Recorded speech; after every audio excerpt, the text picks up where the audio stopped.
Praise Lord. Jail से ले आने वाला प्रभु यीशु मसीह के हरी पवित्र नाम में आप सब पवित्र लोगों को मसीह बदना देता हूँ। प्रभु की बड़ी अनुग्रह है। प्रभु ने और भी एक दिन हमारे आयु में जोड़ दिया। एक एक दिन का हमें प्रभु को लेखा देना पड़ता। भक्तों को एक एक दिन बहुत मूल्यवान है। अनंत काल का तैयारी के लिए प्रभु ने हमें दिया है, लेकिन हम लोग अभी रहने वाला ये दुनिया हमारे लिए योग्य नहीं, भक्तों के लिए दुनिया योग्य नहीं करके इब्रानियों 11:38 में लिखा है। तो इसलिए आज मैं आपके लिए एक संदेश प्रभु ने दिया, वो ये है, इस दुनिया का हम मित्र ना बने, क्योंकि दुनिया का मित्रता परमेश्वर से दुश्मनी है।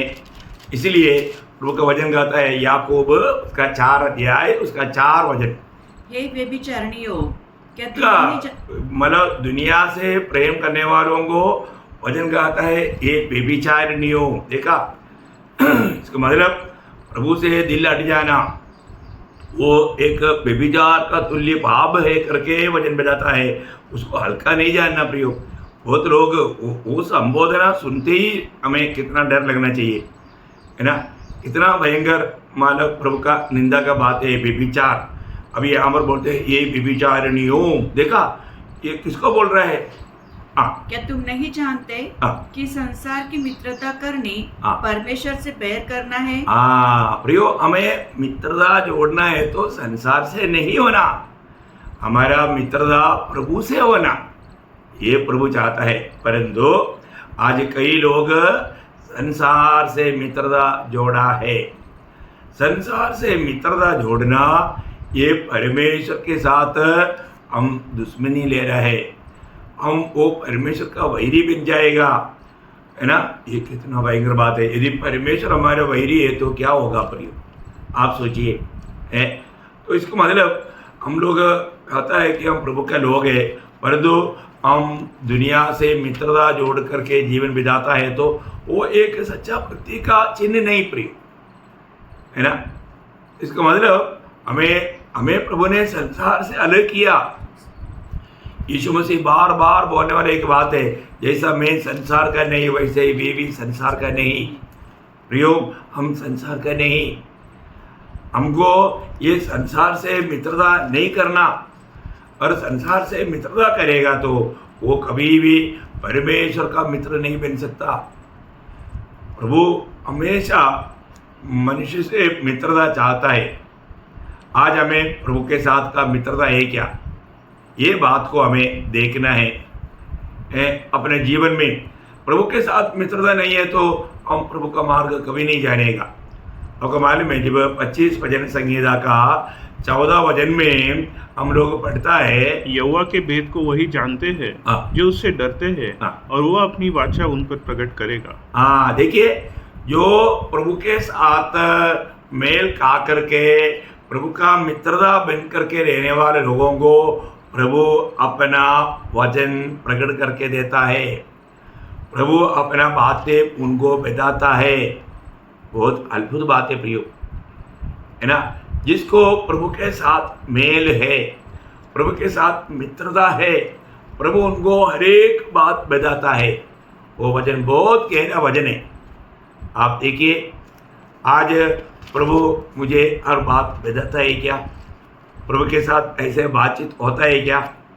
आपको ये जानना चाहिए, जब प्रभु यीशु मसीह दुनिया में था उस समय में अपनी चेलों को कहा हुआ एक शब्द, बहुत अनमोल शब्द है ना। यूहन्ना का सुसमाचार उसका 15 अध्याय उसका 15 वचन में, अब से मैं तुमसे दास ना कहूँगा, क्योंकि दास नहीं जानता कि उसका स्वामी क्या करता है, परंतु मैंने तुम्हें मित्र कहा है। देखा, मैंने तुम्हें मित्र कहा। क्यों ऐसा कहा? क्योंकि मैंने जो बातें अपने पिता से सुनी वे सब तुम्हें बता दी। देखा, कुछ भी छिपाया नहीं, सारे बातें तुम्हें प्रकट करके दिया। प्रियो, मंडली जीवन में आया हुआ हरेक पवित्र लोग प्रभु के साथ मित्र बनकर जीने वाला जीवन बिताना। आप देखिए, प्रभु हमको हरेक बात बताने के लिए उत्साही है। देखा कितना अनमोल बात है अपने जीवन में। प्रियो, अभी मंडली का जीवन पूर्ण रूप में प्रभु से मित्रता जोड़ा हुआ जीवन है, लेकिन हम देखते हैं ना, पुराने नियम में कुछ लोग हैं जो प्रभु की मित्रता में चला। इवन विश्वासियों का पिता अब्राहम परमेश्वर का मित्र कहलाया। आपको याद होगा है ना, याकूब अब्राहम का बारे में एक सुंदर गवाही देता है। याकूब का पत्री उसका 2 अध्याय उसका 23 वचन। अब्राहम ने परमेश्वर का विश्वास किया और ये उसके लिए धर्म गिना गया और वह परमेश्वर का मित्र कहलाया। देखिए वो मतलब धर्मी कहलाया गया, उसको धार्मिकता मिला। ये बात हम उत्पत्ति 15 अध्याय का 6 वचन में हम लोग देखता है। उसने यहोवा पर विश्वास किया और यहोवा ने इस बात को उसके लेखे में धर्म गिना। देखा मतलब अब्राहम का प्रभु में जो विश्वास है वो उसको धार्मिकता गिना गया। परंतु यहाँ पर हम देखते हैं कि अब्राहम प्रभु के साथ बहुत अटूट संबंध में था। प्रभु के संगति में रहने में, प्रभु के साथ बात करने में अब्राहम बहुत उत्साही था। यहाँ पर याकूब बोलता है कि अब्राहम परमेश्वर का मित्र बना, उसको वो मित्रता का एक बहुत बड़ा पदवी मिला। कितनी बड़ी बात है ना। ये शब्द यहाँ पर याकूब बोलते हैं। इसके अलावा जब दूसरा इतिहास उसका 20 अध्याय उसका 7 वचन में भी हम पढ़ता है। हे हमारे परमेश्वर, क्या तूने इस देश के निवासियों को अपनी प्रजा इस्राएल के सामने से निकालकर इन्हें अपने मित्र अब्राहम के वंश को सदा के लिए नहीं दिया है? देखा, इस्राएल का गवाही देने वाला बात है। ये देश में से बाकी अन्य जातियों को निकाल करके तूने तेरा मित्र अब्राहम का संतति को दिया। देखिए प्रियो, कितना अनमोल बात है। प्रभु भी अपने मित्र को कैसा सम्मान करता। वीडियो पर वो अनुग्रह आता, बहुत ही बड़ी पदवी है ना। तो यशायाह नबी में भी इस मित्रता के बारे में, अब्राहम का मित्रता के बारे में एक शब्द है, उसका 41 अध्याय का 8 वचन। हे मेरे दास इस्राएल, हे मेरे चुने हुए याकूब, हे मेरे मित्र अब्राहम के वंश। देखा, हे मेरे मित्र अब्राहम के वंश। देखिए प्रभु उनको कैसा संबोधन करता है। आपको मालूम है, हमें कोई व्यक्ति मिलता है, हमारा कोई मित्र का बच्चा मिल जाता है तो उसके प्रति हमें एक विशेष रहम रहता है ना।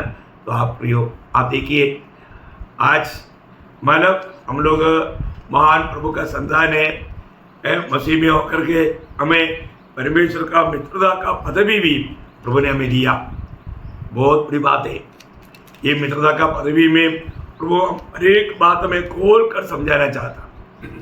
आपको मालूम है, करीब अब्राहम का समकालीन व्यक्ति था इयोब। बाइबल का सबसे पहला किताब इयोब का किताब है। लेकिन मानव पवित्र आत्मा जब सीरी ने उस बात को लाया तो उत्पत्ति का किताब से आया, ये करीब मध्य में आया। लेकिन एक बात को जानना, इयोब प्रभु के साथ अटूट संबंध रहने वाला एक व्यक्ति था, है ना। इयोब कैसा भक्त था, है एकदम परमेश्वर का दिल को आनंदित करने वाला भक्त था। लेकिन इयोब को प्रभु के साथ एक गहरा एक नाता था। आपको मालूम है, जब इयोब कहने वाला एक शब्द, इयोब दुख के खाई में उतरने के टाइम पर कहा हुआ एक शब्द, इयोब 29 अध्याय का 4 वचन में हम लोग पढ़ते हैं। 4 और 5 दोनों वचन पढ़िए। वे तो मेरी जवानी के दिनों थे जब परमेश्वर की मित्रता मेरे डेरे पर बनी रहती थी। देखा, परमेश्वर की मित्रता मेरे डेरे पर बनी रहती थी। मतलब मुझे प्रभु के साथ बड़े गहरा मित्रता था। आप देखिए प्रियो, परंतु उस समय ये कहने का टाइम इयोब का अवस्था बहुत दुखदायक अवस्था था। उसका 10 का 10 बच्चे नष्ट हो गया और उसका सारा संपत्ति नष्ट हो गया और उसका शरीर की अवस्था वो बीमार पड़ गया। आप देखो है, आप देखो इतना प्रभु का मित्र इयोब के जीवन में ऐसा क्यों हुआ प्रियो? संभव आपको मालूम है ना। परमेश्वर की उपस्थिति में शैतान इयोब के खिलाफ कंप्लेन लेकर आया। इयोब भक्ति क्यों करता? तूने उनको आशीष दिया, दुनिया की आशीष।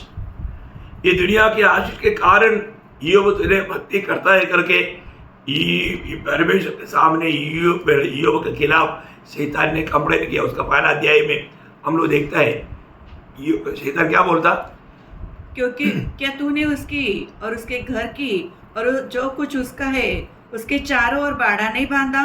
तूने तो तूने उसको संपत्ति से भर दिया करके, और उसकी संपत्ति देश भर में फैल गई है। उनके संपत्ति देश भर में भर गया, तूने वो संपत्ति उसको दिया। ये संपत्ति के कारण वो तेरा भक्ति करता है, उसका पहला कंप्लेन नहीं से था है। लेकिन प्रभु ने मानव शैतान को परमिशन दिया। प्रभु का परमिशन बिना भक्तों को शैतान छू नहीं सकता, ये बात आपको मालूम। प्रियो, हम देखता है कि एक ही दिन में सारा संपत्ति चला गया और अपना प्यारा 10 बच्चा भी चला गया। दूसरा अध्याय में हम देखता है वो पूरा शरीर घाव से भर गया। ये भी परीक्षा आया, लेकिन ईयोब प्रभु के खिलाफ कुछ भी नहीं बोला। ईयोब अपना भक्ति को थामा रहा। ईयोब का पत्नी ने भी बोला तो अपना भक्ति त्यजकर प्रभु को श्राप भी दे करके मर जाओ, ऐसी आलोचना दिया। उसका दूसरा अध्याय में 9 वचन में हम लोग पढ़ता है। तब उसकी स्त्री ने उससे कहने लगी, क्या तू अब भी अपनी खराई पर बना है? परमेश्वर की निंदा कर और चाहे मर जाए तो मर जाओ। चाहे मर जाओ तो मर जाओ। देखा क्या सुंदर आलोचना देता है ना पत्नी, है ना। हमें प्रभु देता है पत्नी दुख समय में सांत्वना देना चाहिए, लेकिन यहाँ पर वो सांत्वना नहीं दे रहा है। अब देखिए ये सारे बात होने पर भी ईयोब का आने वाले एक शब्द आपको मालूम है, उसका 13 अध्याय का 15 वचन बहुत अनमोल वचन है। ईयोब 13 का 15 वचन, वो मुझे घात करेगा, मुझे कुछ आशा नहीं, तो भी मैं अपनी चाल चलन पर पक्ष लूंगा। देखिए वो वचन एक्चुअली इसी रीति में आना चाहिए, यदि वो मुझे मार भी दे तो भी मैं उसकी बाट जोते रहेगा, ऐसे आना चाहिए। खैर कोई बात नहीं, परिभाषा की बात है। देखो ईयोब बोलता है अगर प्रभु मुझे अगर खत्म भी करेगा तो भी मैं प्रभु का बाट जोते रहेगा, परंतु मैं प्रभु को कभी भी प्रभु पर संदेह नहीं करूंगा। हमारा ये दोस्ती में कोई दरार नहीं आएगा, है ना। इसलिए वो 23 अध्याय का 10 वचन में ईयोब बोलता है यदि प्रभु मुझे भर के मैं सोने के न्याय तो बाहर आएगा। देखो क्या बात है प्रिय, है ना। ऐसा एक दृढ़ निर्णय ईयोब को है, क्योंकि प्रभु का वो संगति में प्रभु के साथ अच्छा मित्रता में जीवन था। इसलिए प्रभु ने अपना भक्त को नहीं त्यागा। प्रिय इस जीवन में ही प्रभु ने हर एक प्रकार का उनको आशीष दिया। उसका अंत समय कैसे था आपको मालूम, उसका 42 अध्याय का 10 वचन में हम लोग पढ़ता है, जब अय्यूब ने अपने मित्रों के लिए प्रार्थना की तब यहोवा ने उसका सारा दुख दूर किया। और जितना अय्यूब के पास सारा दुख, दोस्त का सारा दुख प्रभु ने दूर किया, और जितना अय्यूब के पास पहले था उसका दुगना यहोवा ने उसे दे दिया। दुगुना दे करके सम्मान किया, दुगुना दे करके सम्मान किया। प्रियो बहुत बड़ी बात है, हमें ये बात को जानना है कि मतलब परमेश्वर हमारे जीवन में कुछ बात होने देगा, लेकिन हमें धीरे से सहना है। प्रभु को कभी दोष नहीं लगाना, ये क्या हो गया प्रभु, ऐसा कभी नहीं पूछना प्रियो, है ना। प्रभु जो भी बात है वो सब हमारा भलाई में बदलने के लिए वो सामर्थ्यवान है। तो ईयोब प्रभु का उस मित्रता में चला। प्रियो कितना अच्छी बात है ना। फिर हम लोग बाइबल में देखता है कि हानोक के बारे में, है ना। जब आदम से लेकर के 7वां पीढ़ी का हानोक प्रभु के साथ चला, उत्पत्ति 5 अध्याय उसका 21 से 24 तक का वचनों में हम लोग हानोक के बारे में पढ़ता है। जब हानोक 65 वर्ष का हुआ तब उससे मतुशेलह का जन्म हुआ। मतुशेलह के जन्म के पश्चात हानोक 300 वर्ष तक परमेश्वर के साथ साथ चलता रहा। देखा, परमेश्वर के साथ साथ चलना कोई छोटी बात नहीं प्रियो। आमोस 3:3 में लिखा है कि जब तक 2 जन एक मत नहीं होता साथ में नहीं चल सकता। तो इसका मतलब यहाँ पर हानोक पूर्ण रूप में परमेश्वर के साथ एक बना। वो प्रभु को हर प्रकार महिमा देने के लिए अच्छा निर्णय में आया, प्रभु के साथ अच्छा दोस्ती लगाया, और प्रभु के साथ चलते रहा, और उसके और भी बेटे और बेटियां उत्पन्न हुई। इस प्रकार हानोक की कुल आयु 365 वर्ष की हुई। हानोक परमेश्वर के साथ साथ चलता था। फिर वह लोप हो गया क्योंकि परमेश्वर ने उसे उठा लिया। देखा, वो लोप हो गया, परमेश्वर ने उसको उठा लिया। आपको मालूम है कि हनोक का जीवन प्रभु को आनंदित करने वाला जीवन था, है ना। विश्वासियों का, शूरवीरों का नाम लिस्ट आपको मालूम, नया नियम में इब्रानियों का पत्री में, है ना। पहला विश्वास का वीर पर आपको मालूम है हाबेल है। इसके बाद में हम लोग देखते हैं कि हानोक है। हानोक के बारे में यहाँ पर नहीं बोला हुआ एक शब्द भी जोड़ा है, वो बहुत अनमोल शब्द है, उसका 11:5, इब्रानियों 11:5। विश्वासी से हानोक उठा लिया गया कि मृत्यु को न देखे और उसका पता नहीं मिला, क्योंकि परमेश्वर ने उसे उठा लिया था और उसके उठाए जाने से पहले उसकी ये गवाही दी गई थी कि उसने परमेश्वर को प्रसन्न किया। कितना बड़ी बात है प्रियो, उसने परमेश्वर को प्रसन्न किया। प्रियो, एक बात जानना, हम नया नियम की मंडली के लोग, प्रभु ने चुना हुए लोग, हमेशा प्रभु का संगति में रहकर, प्रभु की मित्रता में रहकर, प्रभु को प्रसन्न करके जीवन बिताना। आज हमारा हर एक बातों में प्रभु प्रसन्न है कि नहीं, है ना। यीशु मसीह भी स्वयं जब दुनिया में था, यीशु मसीह ने क्या गवाही दी, आपको याद है ना, मैं कभी अकेला नहीं। क्यों नहीं अकेला नहीं? उसके एक कारण वहां पर प्रभु ने बोला, यूहन्ना 8:29 वचन में हम लोग पढ़ता है, मेरा भेजने वाला मेरे साथ है, उसने मुझे अकेला नहीं छोड़ा, क्योंकि मैं सर्वदा वही काम करता हूँ जिससे वह प्रसन्न होता है। ये बात है, मित्रता बोल करके हम अपना मनमानी नहीं करना। हमें हमेशा प्रभु प्रसन्न होने वाला बातों में पूर्ण रूप में मन लगाना, दिल लगाना, ये बहुत अनमोल बात है। प्रभु को प्रसन्न करके जीवन बिताना। आप देखिए, हानोक परमेश्वर को प्रसन्न करके जीवन बिताया, इसलिए परमेश्वर ने उसको उठा लिया गया। आज का पीढ़ी में भी मंडली जीवन में आया हुआ अनेक बहुत लोग, है ना, उड़ा ले जाने वाला मंडली का छाया है हानोक करके मैंने बहुत बार संदेश में बताया। प्रियो, आज आप प्रभु के आगमन की आशा में है तो हमारा भी कर्तव्य है, हम प्रभु को प्रसन्न करके हर बात में प्रभु को प्रसन्न करके जीवन बिताए। सॉरी, तो बहुत बड़ी बात है अपना जीवन में हानोक प्रभु के सन्निधि में रहकर प्रभु को प्रसन्न करके जीवन बिताकर प्रभु ने उनको उड़ा लेकर गया। बाद में हम लोग देखेगा तो नोहा प्रभु के साथ चला हुआ एक महान व्यक्ति है। नोहा, है ना, उत्पत्ति उसका 6:8 वचन में हम देखते हैं कि नोहा पर प्रभु का अनुग्रह का दृष्टि हुआ। अनुग्रह का दृष्टि पाया, हम लोग सब अनुग्रह पाया हुआ लोग हैं। अनुग्रह पाया हुआ लोग, उनका कर्तव्य है प्रभु का साक्षीदार में, प्रभु का साथ का संगति में चलना। उसका 9 वचन में नूह की वंशावली यह है, नूह धर्मी पुरुष और अपने समय के लोगों में खरा था और नूह परमेश्वर के साथ साथ चलता रहा। देखा, वो परमेश्वर के साथ साथ चलता रहा। मैं आपको बताया ना प्रियो, प्रभु के संगति में चलना एक हल्की बात नहीं। हमारे इस पीढ़ी में प्रभु का सच्चा मित्र बनकर के प्रभु का संगति में रहना एक बहुत आशीषदायक बात है ना। अभी ये बात विश्वास का शूरवीर का लिस्ट में नोहा का नाम है ना। जब 11 अध्याय का, इब्रानियों 11 अध्याय का 7 वचन, विश्वासी से नूह ने उन बातों के विषय में जो उस समय दिखाई न पड़ती थी चेतावनी पाकर भक्ति के साथ अपने घराने का बचाव के लिए जहाज बनाया और उसके द्वारा उसने संसार को दोषी ठहराया और उस धर्म का वारिस हुआ जो विश्वास से होता है। कितना अनोखी बात है ना। हम विश्वासी कहता है, परंतु हम प्रभु के साथ अगर नहीं चलता, प्रभु को प्रसन्न करके जीवन नहीं बिताता, सारे बात बड़े धोखा है। अपने आप को हमें परखना है, अपने जीवन को ध्यान देना है। अभी नोहा उस समय तक नहीं देखा हुआ बात भी प्रभु ने कहा, विश्वास किया। प्रभु का कोई भी वचन पर संदेह नहीं करना प्रियो, ऐसा संदेह करना पाप है। आज कितनी लोग वचन सुनता है पर जो उस पर संदेह करता, उसको जैसा अपने जीवन में लाना चाहिए वो प्रयास नहीं करता, कितना दुखदायी बात है। तो मैं आपको यही विनती करना चाहता हूँ कि अपने जीवन में परखो, मैं आज प्रभु के साथ नदी में चलता है कि नहीं। मसीह जीवन हमेशा प्रभु के साथ का जीवन है। इम्मानुएल का अर्थ ही प्रभु हमारे साथ, और प्रभु ने वायदा दिया, मैं युग का अंत तक तुम्हारे साथ है। प्रभु हमारे साथ है प्रियो। सिर्फ संगति करना इतना नहीं, प्रभु को प्रसन्न करना।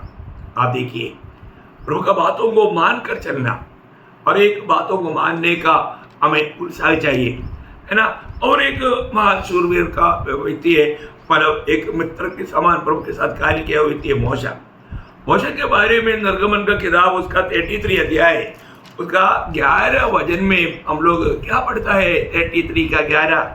और यहोवा मूसा से इस प्रकार आमने सामने बातें करता था। मूसा से प्रभु आमने सामने बात करता था, जिस प्रकार कोई अपने भाई से बातें करे। देखा, अपनी भाई से, हमारे भी मित्र आना चाहिए, अपने मित्र से बात करता, ऐसा प्रभु मूसा से बात करता था। आप देखिए प्रियो, है ना, मतलब प्रभु का मूसा के साथ इतना अटूट संबंध था।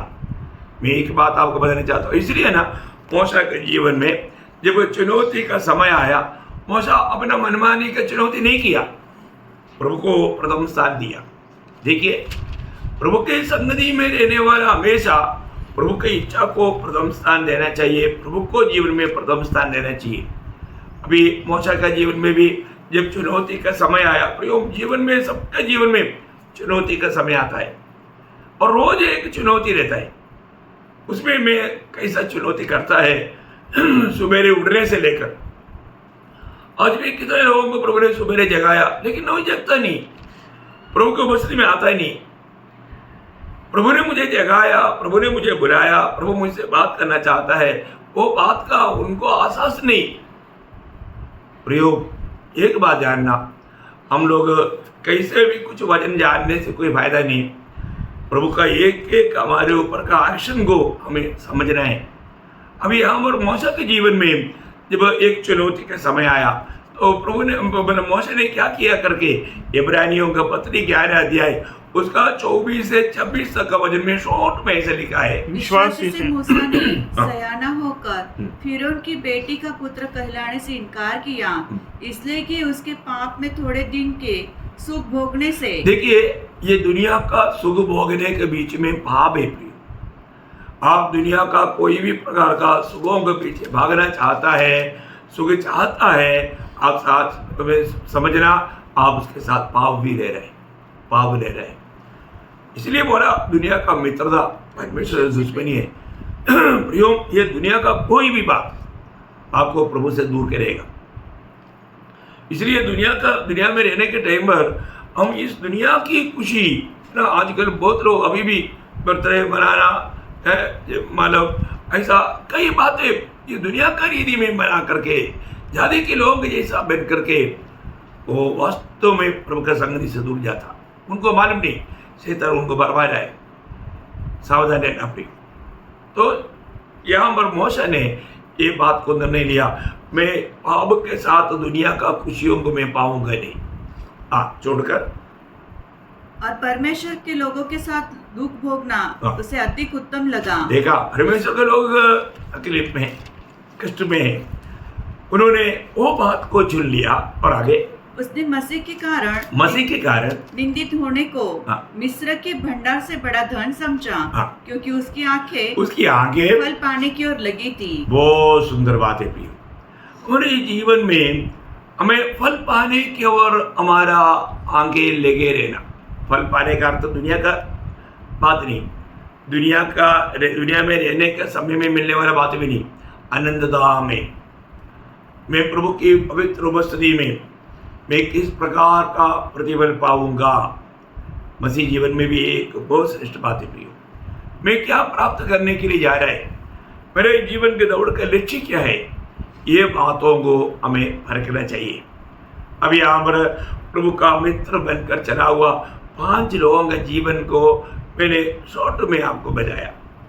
अब्राहम परमेश्वर का मित्र कहलाया गया। अब्राहम का जीवन जरूर विश्वासियों का पिता कहलाने वालों का अब्राहम का जीवन बहुत बड़ा एक आशीषदायक बात है, एक आदर्शमय बात है, हमें सीखने के लिए ऐसा कई बात उनके जीवन में है।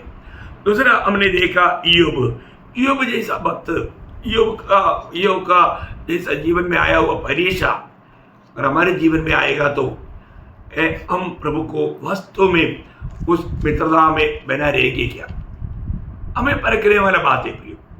हम हल्का रीति में पढ़कर जाने से कई लोग थोड़ा भी जीवन में कुछ भी परीक्षा बोलेगा तो दूर से जाएगा, उनको परीक्षा का सामना करने के लिए तैयार नहीं।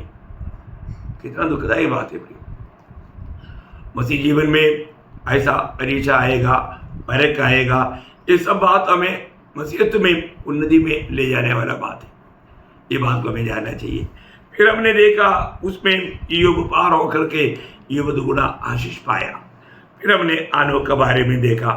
आनोक प्रभु के साथ चला, सिर्फ साथ चला इतने नहीं, प्रभु को प्रसन्न किया। प्रयोग हमारे भी जीवन में हम प्रभु के साथ चलते हैं तो हम प्रभु को आज प्रसन्न करके जीवन बिताता है कि नहीं, ये बात को हमें परखना चाहिए। आनोक के बाद में हमने देखा नोहा का काल, आपको मालूम है इतना संसार भ्रष्ट हो गया। उत्पत्ति 6वां अध्याय पढ़ करके ध्यान करना प्रियो। इतना मतलब सभी लोग प्रभु को छोड़ करके भावों में डूब करके, दुनियादारी में डूब करके इतना भयानक अवस्था बना, प्रभु का क्रोध का पात्र बना सब। लेकिन प्रभु का अनुग्रह का दृष्टि नोहा के ऊपर पड़ा। नोहा प्रभु के साथ चला, नोहा प्रभु का बात को माना, जबकि उस समय तक दुनिया में कभी नहीं हुआ बारिश आएगा, बाढ़ आएगा। इसलिए तू बचने के लिए, तेरा परिवार को बचाने के लिए एक जहाज बनाने के लिए बोला। नोहा ने जैसा प्रभु ने कहा वैसा किया। उत्पत्ति में 2 बार वो बात उड़ाकर कहा है। उत्पत्ति उसका 6 अध्याय का 22 में और 7 अध्याय का 5 वचन में लिखा है, जैसा यहोवा ने कहा वैसा नोहा ने किया। वो है एक भक्त का कर्तव्य। जैसा प्रभु कहता है वैसा ही हमें करना, वो आशीष पाने का मार्ग है, प्रभु का दिल को आनंद करने वाला बात है। और आखिर में हमने देखा मूसा का बारे में। प्रियो, मूसा प्रभु से एक मित्र के समान बात करते थे। मूसा हमेशा प्रभु का इच्छा को प्रथम स्थान देते थे। ये बहुत अनमोल बात है। हमारे जीवन में हमेशा प्रभु को पहला स्थान देना।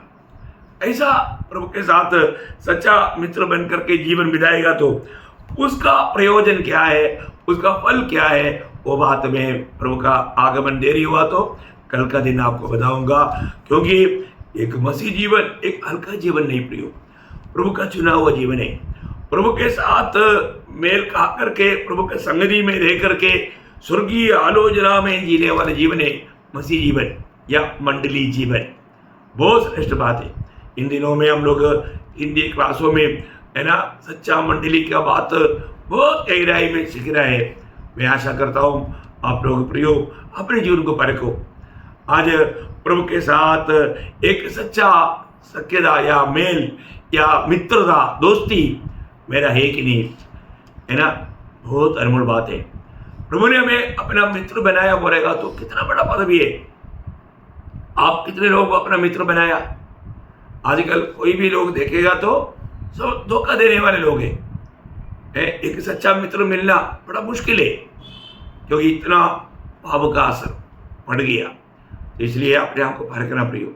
आज प्रभु के साथ सच्चा मित्रता जोड़ करके प्रभु को महिमा देने वाले एक जीवन में विदा पा रहे हैं कि नहीं, ये बात को जरूर परखना। तो नीचे अगर प्रभु का आगमन नहीं हुआ कल मेरे जरूर इसका आत्मीय गहराई हमारे लिए क्या है, परमेश्वर के साथ का मित्रता का फल और उसका प्रयोजन, इसका बारे में अपन कल देखेंगे। प्रभु वचनों के द्वारा आप सबको बहुत आशीष दे, प्रभु को महिमा मिले। आमीन।